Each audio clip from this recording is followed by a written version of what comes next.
Selamat malam Bapak Ibu dan saudara-saudara sekalian. Kita akan bersama-sama merenungkan firman Tuhan sesuai dengan sabda bina umat. Dan saat ini sebelum merenungkan firman Tuhan, mari kita berdoa. Tuhan, kami menyatakan syukur kami di saat ini karena Engkau memberikan kepada kami kekuatan dan senantiasa memberi pada kami hati yang selalu rindu mendengarkan firman-Mu. Topang dan tolong kami Tuhan, supaya kami mengerti dan memahami maksud dan kehendak Tuhan melalui firman yang akan kami renungkan. Bersabdalah ya Tuhan, anak-anak-Mu sedia mendengarkan firman-Mu. Amin. Saudara-saudara yang dikasihi oleh Tuhan Yesus Kristus, bacaan kita hari ini terambil dari Kisah Para Rasul 10 ayat 34 sampai 43. Saya akan membacakan bagi Bapak Ibu sekalian. Lalu mulailah Petrus berbicara, katanya, "Sesungguhnya aku telah mengerti bahwa Allah tidak membedakan orang. Setiap orang dari bangsa manapun yang takut akan Dia dan yang mengamalkan kebenaran berkenan kepadanya. Itulah firman yang Ia suruh sampaikan kepada orang-orang Israel, yaitu firman yang memberitakan damai sejahtera oleh Yesus Kristus yang adalah Tuhan dari semua orang. Kamu tahu tentang segala sesuatu yang terjadi di seluruh tanah Yudea, mulai dari Galilea, sesudah baptisan yang diberitakan oleh Yohanes, yaitu tentang Yesus dari Nazaret, bagaimana Allah mengurapi Dia dengan Roh Kudus dan kuat kuasa. Dia yang berjalan berkeliling sambil berbuat baik dan menyembuhkan semua orang yang dikuasai iblis, sebab Allah menyertai Dia. Dan kami adalah saksi dari segala sesuatu yang diperbuatnya di tanah Yudea maupun di Yerusalem, dan mereka telah membunuh Dia dan menggantung Dia pada kayu salib. Yesus itu telah dibangkitkan Allah pada hari yang ketiga, dan Allah berkenan bahwa Ia menampakkan diri, bukan kepada seluruh bangsa, tetapi kepada saksi-saksi sebelumnya telah ditunjuk oleh Allah, yaitu kepada kami yang telah makan dan minum bersama-sama dengan Dia setelah Ia bangkit dari antara orang mati. Dan Ia telah menugaskan kami memberitakan kepada seluruh bangsa dan bersaksi bahwa Dialah yang ditentukan Allah menjadi hakim atas orang-orang hidup dan orang-orang mati. Tentang Dialah semua nabi bersaksi bahwa barang siapa percaya kepadanya, ia akan mendapat pengampunan dosa oleh karena namanya. Demikian firman Tuhan. Saudara-saudara yang dikasihi oleh Tuhan Yesus Kristus, firman Tuhan hari ini menceritakan tentang perjumpaan antara Petrus dengan Kornelius. Petrus dengan latar belakang Yahudi dan Kornelius dengan latar belakang Romawi. Petrus seorang awam, sementara Kornelius adalah seorang tentara. Namun perjumpaan ini diperkenankan oleh Tuhan terjadi karena Roh Kudus yang menuntun mereka untuk bertemu dengan adanya perbedaan-perbedaan di antara mereka. Perbedaan mereka ini seperti minyak dan air, seakan-akan tidak dapat disatukan. Tetapi karena karya Roh Kudus, maka Allah memperkenankan mereka untuk berjumpa. Yang dalam sebelum perjumpaan itu mereka berdua mengalami sesuatu yang terjadi dalam diri mereka. Petrus menerima penglihatan, Kornelius mendapatkan inspirasi untuk berjumpa dengan Petrus atau menjumpai Petrus. Bacaan firman Tuhan hari ini, Bapak Ibu yang dikasihi oleh Tuhan Yesus Kristus, bersaksi kepada kita bahwa ini adalah kesaksian Petrus yang pertama untuk orang non-Yahudi atau orang Romawi. Dan ia dalam perjumpaan itu mengalami sebuah inspirasi, mengalami sebuah pencerahan. Setelah peristiwa penglihatan itu, dia juga mengalami sebuah pemikiran yang baru dengan latar belakang keyahudiannya yang menyatakan bahwa Allah yang disembah itu Allahnya orang Israel. Tetapi dalam perjumpaan dengan Kornelius, ia bisa menyatakan di dalam ayat 34 demikian. Dengan latar belakang Yahudi, bahwa aku telah mengerti bahwa Allah tidak membedakan orang. Setiap orang dari bangsa manapun yang takut akan Dia dan yang mengamalkan kebenaran berkenan kepadanya.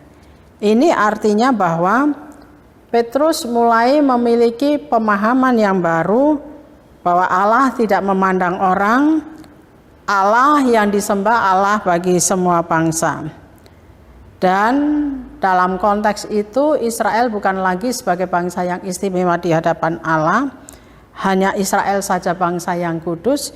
Namun ketika dari bangsa-bangsa lain percaya kepada Kristus, ya,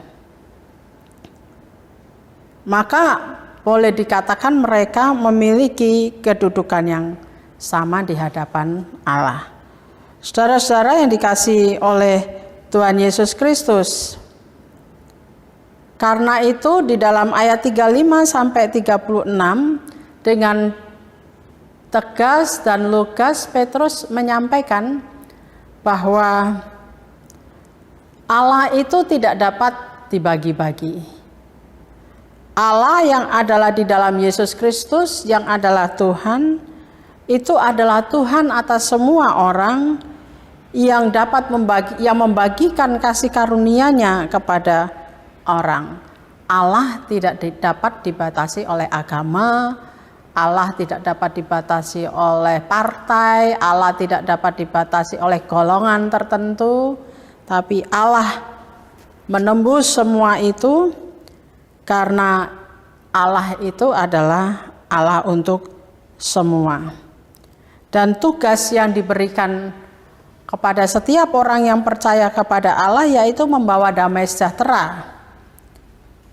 Damai sejahtera yang didasarkan kepada pengajaran Yesus Kristus, bukan mencari musuh atau bukan mengembangkan kebencian. Nah, atas dasar itu, saudara-saudara yang dikasihi oleh Tuhan Yesus Kristus, maka Petrus bersaksi kepada Kornelius dan keluarganya, menyatakan bahwa Yesus adalah pribadi yang diurapi dengan kuasa Roh Kudus, dan Yesus melakukan kebaikan-kebaikan dan penyembuhan kepada semua orang. Ini artinya, saudara-saudara, dari pernyataan Petrus ini mau dikatakan kepada kita bahwa setiap orang yang mengenal pribadi Yesus, ia dimotivasi atau termotivasi untuk melakukan kebaikan-kebaikan kepada semua orang. Nah, kebaikan-kebaikan itu banyak bisa kita lakukan. Setiap orang yang percaya dimotivasi untuk melakukan kebaikan. Yang kedua, saudara-saudara yang dikasihi oleh Tuhan Yesus Kristus, Petrus memberikan pengajaran kepada Kornelius dan keluarganya bahwa Yesus yang telah disalib itu pada hari ketiga ia bangkit dan ia menampakkan diri kepada murid-muridnya, kemudian murid-muridnya diberi tugas untuk memberitakan Injil kepada seluruh bangsa. Kita pun saat ini adalah murid-murid Kristus karena kita percaya pada kebangkitan Kristus. Dan kita juga mendapatkan tugas untuk memberitakan Injil atau memberitakan kabar baik kepada semua orang. Kita dipanggil untuk memberitakan Injil. Bagaimana cara kita mengungkapkan atau menceritakan tentang karya keselamatan Allah? Bagaimana cara kita memberitakan Injil? Banyak cara Bapak Ibu yang bisa kita lakukan. Dengan apa? Dengan tidak memandang orang lain berbeda dari kita. Memperlakukan orang lain secara manusiawi, kemudian melakukan kebaikan-kebaikan tanpa pamrih. Dalam kehidupan keluarga kita membangun kehidupan yang saling mengasihi. Dalam kehidupan persekutuan bergereja kita membangun kehidupan persekutuan yang saling menopang. Meskipun ada perbedaan-perbedaan seperti Petrus dan Kornelius. Tapi perbedaan itu bisa teratasi ketika kasih Kristus itu menaungi, mendominasi kehidupan persekutuan. Dalam kehidupan bermasyarakat pun begitu, bahwa kita memiliki sikap yang jauh dari merasa benar sendiri, merasa lebih baik sendiri, tetapi kehidupan yang bertoleransi terhadap orang lain, itu pun cara kita memberitakan Injil. Yang ketiga, saudara-saudara yang dikasihi oleh Tuhan Yesus Kristus, Petrus mengatakan bahwa Yesus adalah pelepas yang menganugerahkan pengampunan kepada semua orang yang menerima Dia. Dan karena Yesus mendatangkan pengampunan, maka setiap orang yang percaya kepadanya juga dimotivasi, didorong untuk berdamai dengan semua orang. Hidup berdamai dengan semua orang adalah bagian dari pemberitaan Injil bagi setiap orang percaya.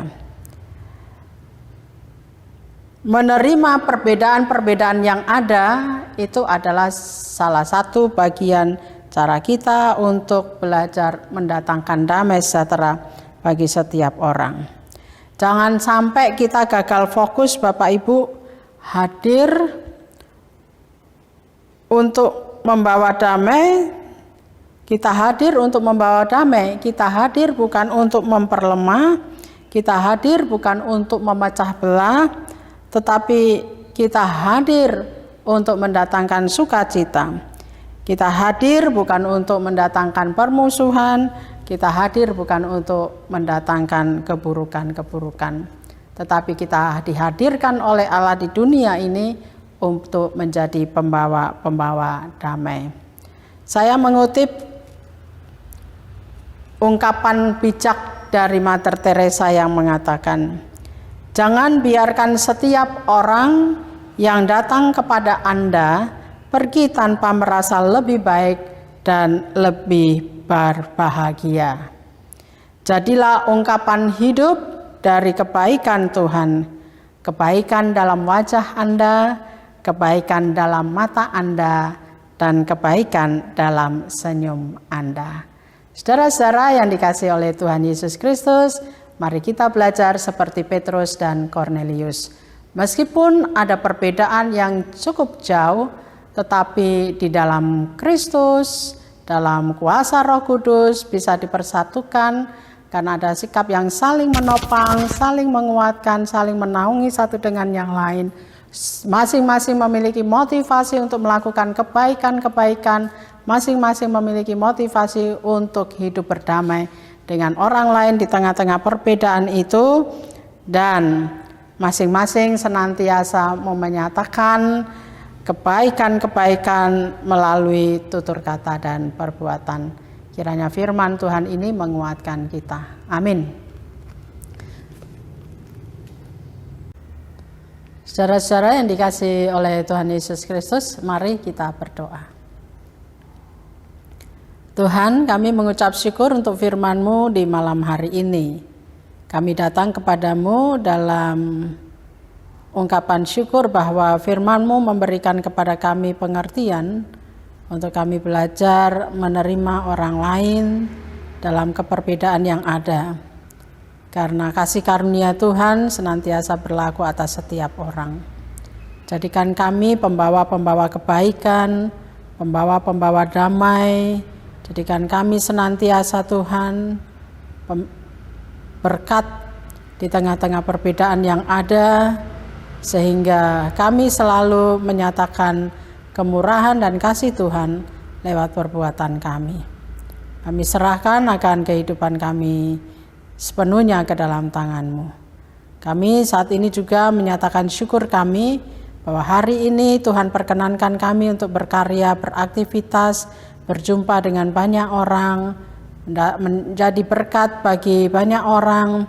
Bahkan kami mengalami proses pembelajaran di tengah-tengah kehidupan kami hari ini.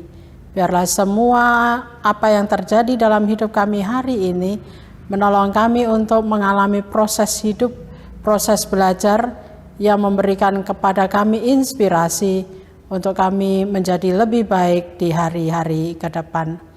Tuhan, kami juga mohon ampun atas apa yang kami buat ketika dalam perjumpaan kami dengan sesama mendatangkan hal yang kurang berkenan di hadapan Tuhan.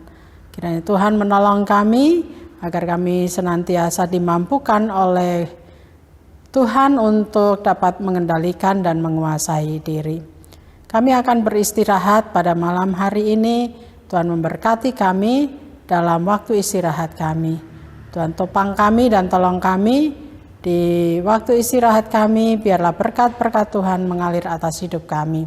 Dan esok hari kami dapat bangun dengan tubuh yang segar, dan kami dapat beraktivitas sesuai dengan apa yang sudah kami rencanakan di malam hari ini. Ini doa dan syukur kami di hadapan-Mu, dalam nama Yesus kami berdoa. Amin. Saudara-saudara yang dikasihi oleh Tuhan Yesus, selamat malam, selamat beristirahat dalam sukacita Tuhan, tetap memiliki semangat untuk terus menjalani kehidupan ini. Tuhan memberkati.